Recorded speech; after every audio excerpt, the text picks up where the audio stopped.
Noong unang panahon, libong taon na ang nakalipas, mayroong isang dakilang hari ang namuno sa buong mundo. At bago ang pag-alis ng pinakamalakas na hari sa mundong ito, iniwan niya ang isang banal na bagay na, ang bato ng Diyos, para sa mga tao sa kontinente ng dakilang espiritu. Para sa sinumang makakahanap nito, magmamana sila ng pinakamalaking kapangyarihan upang maghari sa kontinente ng Diyos. Ang bato ng Diyos ay may malakas na enerhiya sa loob, at ang kinaroroonan nito ay malalim na tago sa kontinente ng mga Diyos. Para sa sinumang makakahanap nito, sila ang magmamana ng pinakamalaking kapangyarihan. Mula noon, ito ay nagpatanyag ng walang bilang na mga manggagalugad mula sa buong mundo upang hanapin ito, upang kanilang makamit ang pinakaasam-asam ng lahat na hindi mapapantayan na kapangyarihan na kayang pamunuan ang buong mundo, sa pamamagitan ng banal na bagay na iniwan ng dakilang hari. Lumipas ang 100 na taon bago iniwan ng dakilang hari ang isang banal na bagay. Ay ipinakita sa eksena ang isang lugar na mistulang dinaanan ng digmaan, at mayroong isang lalaki na umiiyak habang kanyang iniinda ang kanyang malaking pinsala sa kanyang katawan, at ito ay humihingi ng patawad sa kanyang mga kasama dahil kasalanan raw niya ang lahat, dahil pala ang kanyang isang kasama na lalaki ay nawala ng buhay dulot ng kanilang nakalaban. Hindi lang itong lalaki dahil maging ang kanyang isang kasama na babae ay nawalan din ng buhay. Habang siya ay nakatayo, sa kanya namang harapan ay makikita ang isang demonyo na kanyang bihag ang isang babae, at habang tinitingnan ng ating pangunahing tauhan na si Kyulin ang kanyang kasama na babae na bihag ng demonyo ay binanggit ng babae ang pangalan ng ating pangunahin na tauhan. Sinabi pa ng demonyo na si Hades kay Kyulin habang bihag niya ang babae na katapusan na raw nila, ibigay na raw niya sa kanya ang Godstone. Kung hindi niya ibibigay sa kanya ang Godstone ay kanyang papatayin itong babae. Seryoso pa na sinigawan ni Kyulin ang demonyo na pakawalan raw niya muna ang kanyang Captain Chenzu, at agaran niyang ibibigay sa kanya itong Godstone na nasa kanyang kamay. Hindi naman pumayag si Chenzu na ibigay ni Kyulin ang Godstone kapalit ng kanyang buhay, sambit naman sa kanya ni Kyulin habang umiiyak na ang lahat raw nilang kasama ay namatay. Hindi raw maari na maging siya ay mamamatay din dito. Paliwanag naman sa kanya ng kanyang captain na isipin raw niya kung bakit nagsakripisyo ang kanilang mga kasama para lang sa Godstone. Sa kadahilanan na pinapangarap ng kanilang buong grupo na tumayo sa pinakaitaas sa buong kontinente, ang lahat ng kanilang kasama ay namatay nang dahil sa kanilang pinapangarap, bagaman ang kanilang party ay halos maubos, pero hanggang nasa kanya pang kamay ang Godstone, ay hindi sila matatalo ng kahit sino. Sinabi pa niya sa ating bida na siya raw ang pinili ng Godstone. Dahil sa mga paliwanag sa kanya ng kanyang Captain Chenzu ay kanya na lang nabanggit ang pangalan nito habang hindi pa rin tumigil sa kanyang pag-iyak. Sa may halong lungkot na pamamaalam ay sinabi sa kanya ni Chenzu na ipapangako raw niya sa kanya na huwag niyang hahayaan na mapasakamay ng mga demonyo ang Godstone. Masyado naman na naguguluhan ang demonyo na si Hades kung bakit binanggit ng babae ang mga ganoon na mga salita, dahil pala matapos magsalita si Chenzu ay bigla na lang itong bumagsak, dulot ng kanyang ininom na lason, at habang ito ay bumagsak siya ay nakikiusap sa ating bida na kanyang tuparin ang kanyang huling kahilingan sa kanya. Sa mga kaganapan ay natulala si Kyulin sa biglaan na pagbagsak ng kanyang captain, at kanyang natanong kung bakit ito ginawa ng kanyang captain. Masyado naman na natawa ang demonyo na si Hades sa ginawang kilos ng babae at kanya na lang nasabi na ito raw ay masyadong interesante, dahil hindi niya namalayan na mayroon pala itong lason na nakatago sa kanyang bibig. Kinuha niya ang lason nang hindi man lang niya nakikita sa kanyang mga mata. Samantalang si Kyulin naman ay hindi pa rin maalis ang kanyang tingin sa walang buhay na katawan ng kanyang captain, at nanggagalaiti ito sa sobrang galit na kanyang sinigawan ng demonyo na si Hades na alisin raw niya ang kanyang maruming kamay sa mukha ng kanyang captain. Habang kampante lang naman siyang tiningnan ni Hades na kanya siyang sinabihan na huwag raw niyang sayangin ang kanyang pagsisikap dahil sa pagkakataon na gusto niyang kunin sa kanya ang Godstone, ay madali lang niya siyang gawing abo gamit ang kanyang isang daliri. Sa mga binanggit na mga salita ng demonyo na si Hades ay nawalan na ng lakas si Kyulin na ipagpatuloy ang kanyang buhay, at kanya na lang nabanggit ang pangalan ng kanyang captain, maging ang mga pangalan ng kanyang ibang mga kasama na nawalan ng buhay dulot ng pakikipaglaban sa demonyo na si Hades. At napatingin na lang ito sa itaas na kanyang sinabi na hintayin raw nila siya sa kabilang buhay. At bigla, kanyang sinabihan si Hades na mayroong galit na tono na sa ganito raw na sitwasyon na wala na ang kanyang lahat na mga kasama, paano na lang kaya napatayin na lang niya siya. Sambit naman sa kanya ni Hades na naglakas pa itong pagsabihan siya sa ganoon na mga salita kahit sa kanyang paningin ay isa lang siyang lamok para sa kanya, Hindi raw siya maglalakas na loob na kanya siyang patayin, kung hindi lang dahil sa Godstone na nasa kanya ngayon ay pinatay na niya siya kanina. Paano raw kaya iniwan siya ng dakilang hari ng buhay magpasa hanggang ngayon kahit isa lang naman siyang langgam? Sa mga binanggit na salita ni Hades ay nakangiti si Kiyulin na kanyang sinabihan si Hades na kung gusto raw ba niyang mabuhay o mamatay na lang kasama siya. Sino raw ba kaya ang mayroong kakayahan na pilitin siya? Dahil itong Godstone na nasa kanya ngayon ay hindi niya makukuha sa kanya. Paliwanag pa sa kanya ni Hades na ang hari raw ay ibinigay sa kanya ang lahat. Kaya huwag niyang wakasan ang kanyang sariling buhay dito, maliban na lang kung kanyang ipawalang bisa ang kontrata ng Godstone at kanya itong ibigay sa kanya na isang hari bago siya magpakamatay. Wala namang pakialam si Kiyulin sa alok sa kanya ni Hades bagkus seryoso lang niya itong tiningnan, sambit pa niya na simula raw na siya ang pinili upang maging master, ay kanyang tinitiyak na wala nang sinuman ang susunod na humawak nitong Godstone upang maging susunod na master dahil sa mga oras na ito ay kanya na itong wawasakin. Nabahala naman si Hades na kanyang tinanong si Kiyulin na kung balak raw ba niya talagang wasakin ang Godstone. At kanyang sinigawan si Kiyulin na siya raw ay isang baliw dahil balak niyang wasakin ang kanyang sarili kasama ang Godstone. Dinagdag pa ni Hades kay Kiyulin na ang buhay raw ng mga mortal ay aabot lang sa 100 na taon. Hindi raw ba niya hinahangad na magkaroon ng buhay na walang hanggan? Kapag kanya raw ibigay sa kanya ang Godstone, ay papayag siya na kanilang dalawa na pamunuan ang buong mundo. Wala namang pakialam si Kiyulin sa mga alok sa kanya ni Hades bagkus kanya lang ipinagpatuloy ang pagwasak sa Godstone, dahil itong kanya raw buhay ngayon ay wala ng saysay, matapos doon ay matagumpay na nga na winasak ni Kiyulin ang Godstone sa kanyang kamay. Sambit pa niya kay Hades na hindi na raw mahalaga sa kanya itong Godstone. At bigla, nagkaroon ng malakas na liwanag ang Godstone sa kanyang mga kamay matapos niya itong durugin, at kitang-kita na ang liwanag ay bumabalot sa kanyang buong paligid, hanggang umabot ang liwanag sa kinaroroonan ni Hades, at napasigaw na lang si Hades na itigil raw niya ang kanyang ginagawa. Ngunit wala nang nagawa si Hades dahil matagumpay ng bumalat ang liwanag sa kanilang paligid at kanya na lang sinisigaw na hindi raw ito maari. Habang dahan-dahan na naglalaho si Kiyulin ay kanya munang tiningnan ang walang buhay na katawan ng kanyang captain, at kanya na lang nasabi na sa hanggang sa huli raw ng buhay ng kanyang Captain Shenzhou ay hindi man lang niya nasabi sa kanya ang totoo niyang nararamdaman para sa kanya. Habang siya ay umiiyak kanyang pinapanalangin na sana raw sa susunod nilang dalawa na buhay ay magkikita silang dalawa muli, hinding-hindi raw niya siya pababayaan muli magpakailanman. Sa gitna ng liwanag ng buwan, ay makikita si Kiyulin na mahimbing na natutulog kasama ang kanyang grupo sa gitna ng gubat, at bigla na lang siyang nagising na tila ba siya ay binabangungot, at dali-dali siyang bumangon habang kanyang tinitingnan ang kanyang kasalukuyan na sitwasyon. Sa kanyang nalaman, siya ay labis na nagtataka na tumulo ang kanyang maraming pawis na napapatanong sa kanyang sarili na kung bakit hindi pa siya namatay. Kanyang kinurut-kurot ang kanyang mukha ngunit sa kanyang pagkabigla bakit siya ay nakaramdam ng sakit. Ang pangyayari raw na ito ngayon ay parang hindi pa naginip.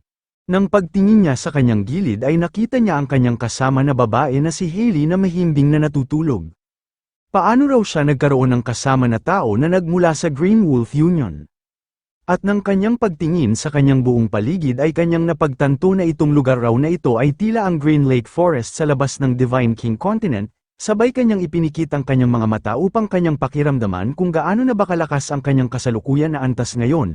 Dito ay kanyang nalaman na isa pa siyang Magician Rank 2. Ito raw ang kanyang pagtatapos sa Magic Academy hanggang sa Mage Rank ng Divine King Continent. Ang kanya raw bang sitwasyon ngayon ay bumalik siya 3 taon ang nakaraan noong unang beses niyang tumuntong sa Divine King Continent, hindi raw pala siya namatay bagkus bumalik lang siya sa kanyang nakaraan.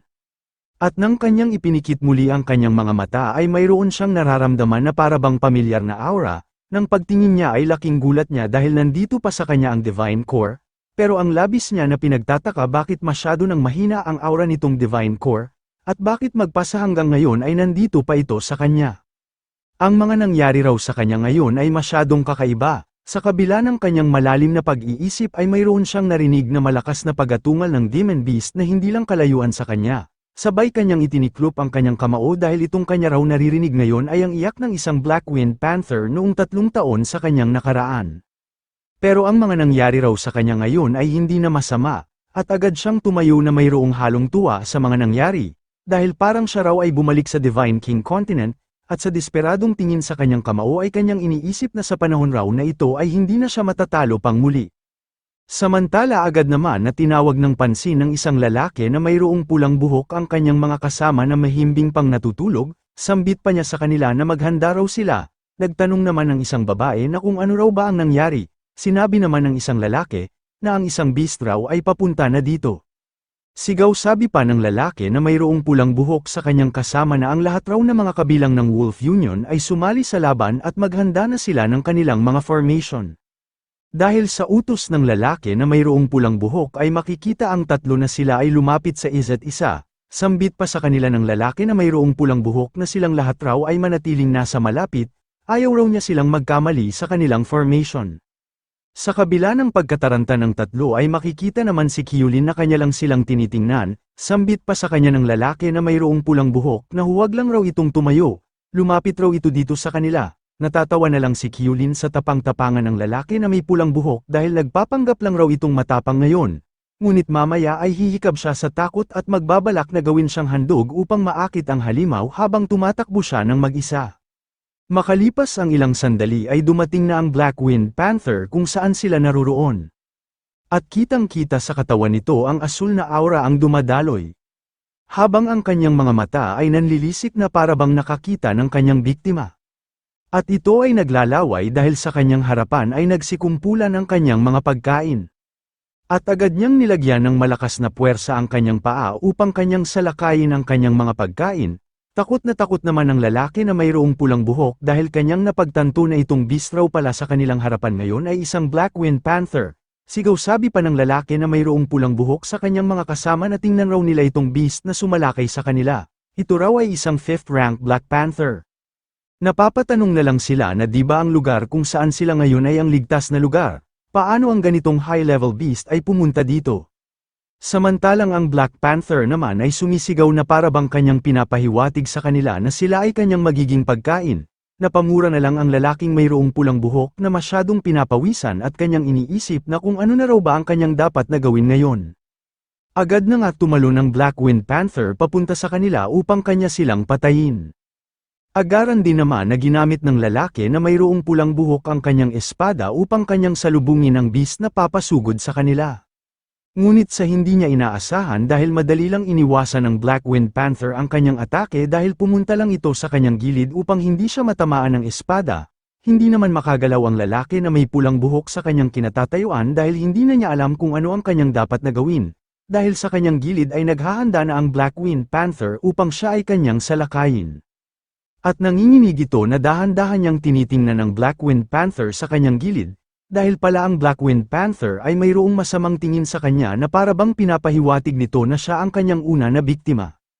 At tumalon na nga ang Black Wind Panther upang kanyang salakayin ang lalaki na mayroong pulang buhok na hindi pa rin makagalaw sa kanyang kinatatayuan. Kahit na nasa harapan na niya ang Black Wind Panther ay hindi pa rin ito makagalaw na parabang kanya nang tinatanggap ang kanyang kamatayan sa kamay ng beast. Ibinuka na nga ng Black Wind Panther ang kanyang naglalaway na bibig upang kanyang kagatin ng lalaki na mayroong pulang buhok, dahil dito ay kitang-kita na tinitingnan na lang ng lalaki ang bibig ng beast na akma na siyang kagatin sa kanyang mukha, at kanya na lang nabitawan ang kanyang hinahawakan na espada, at agad niyang itinulak ang beast papalayo sa kanya upang hindi siya makagat nito. Dahil sa kanyang pagtulak sa beast ng napakalakas ay tumilapon siya kung saan ang kanyang mga kasama maging ang ating bida. Halos natulala na lang siya sa pwede na mangyari sa kanya kanina dahil halos makagat na raw ang kanyang ulo ng beast. Kinakailangan raw niyang bitawan ang kanyang espada upang mabawasan ang kanyang timbang para makaiwas siya sa umaatake sa kanya na Black Wind Panther.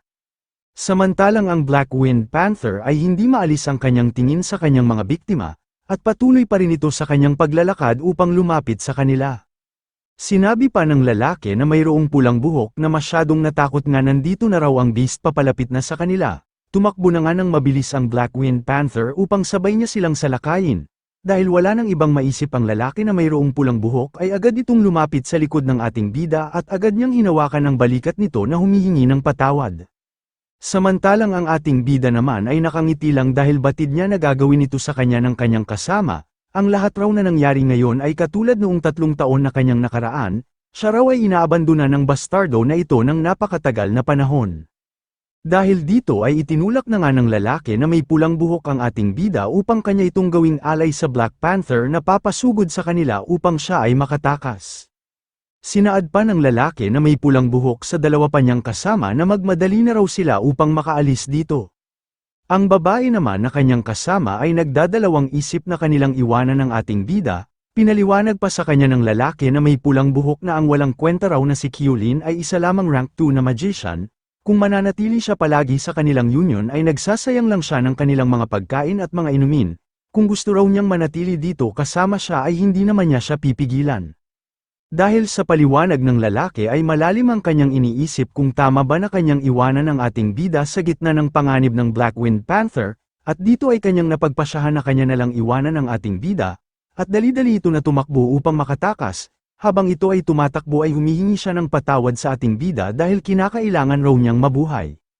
Dahil sa pagtakas ng tatlo ay makikita ang ating bida na mag-isa niyang nilabanan ang Black Wind Panther, habang kanyang dinedepensahan ang kanyang sarili ay kanyang iniisip na kahit ang kanya raw alaala ay mayroong daan-daan na pamamaraan para kanyang harapin ang Black Wind Panther, pero itong kanyang katawan ay masyadong mahina, hindi raw siya maaring mamatay dito. Kinakailangan raw niyang labanan itong Black Wind Panther sa sarili lang niya na paraan. Sa kabila ng mga nangyari ay nagulat si Kyulin dahil bigla na lang nagliwanag ang kanyang Divine Stone, maging ang Black Wind Panther ay kanya itong naramdaman at ito ay bahagyang napatigil, dahil pala mayroong lumabas na mga enerhiya sa loob ng Divine Stone upang pigilan ang beast na sumalakay kay Kyulin. Nasabi na lang ni Kyulin habang kanyang tinitingnan ang enerhiya na lumabas sa kanyang Divine Stone na ito raw ba ay isang alon ng enerhiya. Dahil sa enerhiya na lumabas sa Divine Stone ay kitang-kita ang Black Wind Panther na masyadong nahihirapan sa kanyang kasalukuyan na sitwasyon, si Kyulin naman na nakakita ay gulat na gulat at kanyang napagtanto na ito raw ay Devo-uring technique galing sa Divine Stone. At napapatanong na lang siya na kung maari raw ba na gamitin ng isang level 2 na magician ng ganitong divine technique, kinakailangan raw niyang subukan kung maari ba talaga niyang magamit itong ganitong technique kahit mababa pa lang ang kanyang antas. Dahil doon ay kanya na nga na itinapat ang kanyang isang kamay na mayroong maraming enerhiya galing sa Divine Stone sa ulo ng Black Wind Panther, habang kanyang itinapat ang kanyang kamay sa ulo ng Beast ay kanyang iniisip na basta hindi lang raw lalagpas ang level ng Beast sa kanyang level ay maaari niyang gamitin sa kanila ito. Gagamitin raw niya ang teknik na ito upang kanyang lamunin ang lakas nitong Black Wind Panther. Sa pamamagitan raw ng pagkuha niya nitong lakas ng Magical Beast ay kaya niyang pataasin ang kanyang kapangyarihan ng mabilis. Dahil sa kanyang mga nalaman ay napangiti na lang siya dahil masyado raw itong kahanga-hanga, ibang klase raw ito dahil katulad ito ng isang naka-cheat na abilidad. Sa kabila ng kanyang kasiyahan ay mayroon namang isang palaso ang mabilis na lumipad papunta sa kanyang kinaroroonan, bahagya naman na nagulat si Kyulin dahil ang palaso ay tumama sa katawan ng Black Wind Panther at agad itong bumulagta sa kanyang harapan. Habang kanyang tinitingnan ang palaso na tumama sa Black Wind Panther ay agaran niyang nalaman kung kanino nanggaling itong palaso. Sinabi pa sa kanya ng isang babae na sa kabutihan raw na palad ay dumating siya sa tamang oras.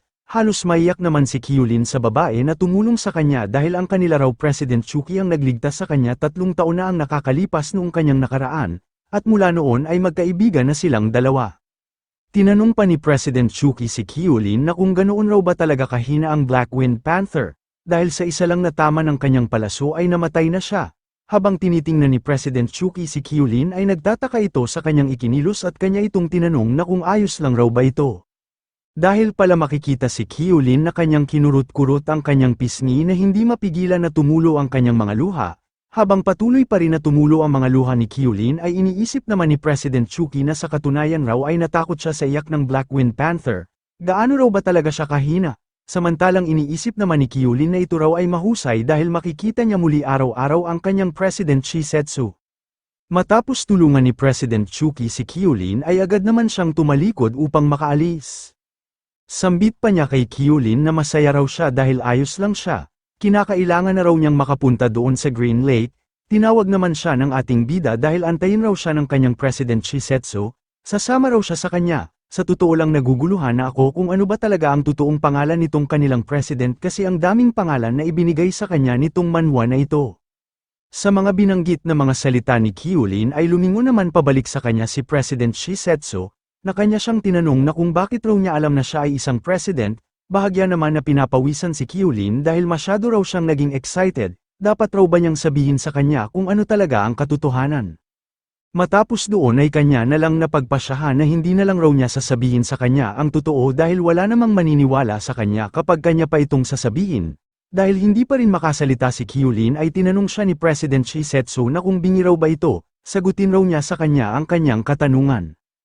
Habang hindi pa rin tumigil si President Shisetsu sa pagtanong sa ating bida na kung bakit niya siya kilala at magsalita ito, iniisip naman ni Kyulin na kung malaman raw ng iba na ang Divine Core ay nandito sa kanya ay natitiyak niya na hahanapin nila ito, hindi pa raw sapat ang kanyang lakas upang protektahan ang sinuman. Sabay umarte si Kyulin na kanyang inihayag kay President Shisetsu na kung nakalimutan na raw ba niya noong pumunta siya doon sa Red Inferno Magic Academy, para mag-recruit ng mga tao, ay nakita niya siya doon, pero sa kanyang iniisip na hindi raw niya siya hahayaan muli na masaktan sa kanyang bagong buhay ngayon. Sa ipinaliwanag ni Kyulin kay President Shisetsu ay masyado siyang nagtataka kung saan raw ba ang Red Inferno Academy. At sinabi ni President Shisetsu kay Kyulin na mukhang may impresyon raw siya na ang ating bida ay ang makalat na batang lalaki na may weird na ulo at binubuli ng kanyang mga kaklase, pinasangayunan naman ng ating bida ang tugon sa kanya ni Shisetsu at natatawa na lang ito sa kanyang isip-isip dahil alam raw niya na gusto din niya ang likod ng kanyang ulo. Sabay nagsaad sa kanya si Shisetsu na ngunit siya raw ay hindi miyembro ng kanyang trade union, kung kaya huwag raw niya siyang tawagin na president. Kinindatan lang naman ni Kyulin si Shisetsu na gusto raw niyang sumali sa kanilang union at kanya siyang sasamahan kahit saan na sulok ng Divine King Continent. Sa sinabi ni Kyulin kay Shisetsu ay agad niya siyang tinanong na kung gusto raw ba niyang maging kabilang sa kanila. Namumula lang naman ang mukha ng ating bida na pinasangayunan ang tanong sa kanya ni Shisetsu. At biglang sinabi ni Shisetsu sa ating bida na ngunit siya raw ay kabilang na sa ibang union, tama raw ba siya? Dahil kanyang naalala na siya ay kabilang sa Green Wolf Union. Inis pa na ipinaliwanag ni Kyulin kay Shisetsu na hindi na raw siya kabilang sa Green Wolf Union, ngayon lang ay ginawa nila siyang alay sa Black Wind Panther, upang makakuha sila ng maraming oras para makatakas. Sa mga nalaman ni Shisetsu ay masyado siyang nagulat, dahil paano raw siya inabandona ng kanyang sariling grupo, sambit pa sa kanya ni Kyulin na sasama raw siya sa kanya papunta sa Union Office, doon sa Green River Town upang umalis na siya sa Green Wolf Union at upang makasali siya sa trade union. Dahil doon ay nagsaad sa kanya si Shisetsu na tumungo na raw sila doon, ang ating bida naman ay tuwang-tuwa sa mga nangyari sa kanya. Dahil ito raw ay mahusay, habang sila ay naglalakad sa gubat ay tinanong si Kyulin ni Shisetsu na kung ano raw ba ang kanyang pangalan at ano na din ang kanyang kasalukuyan na antas. Siya raw ba ay isang magician o warrior? Ayon pa ng ating bida sa kanya na siya raw ay si Kyulin at siya din ay isang second rank sa magician.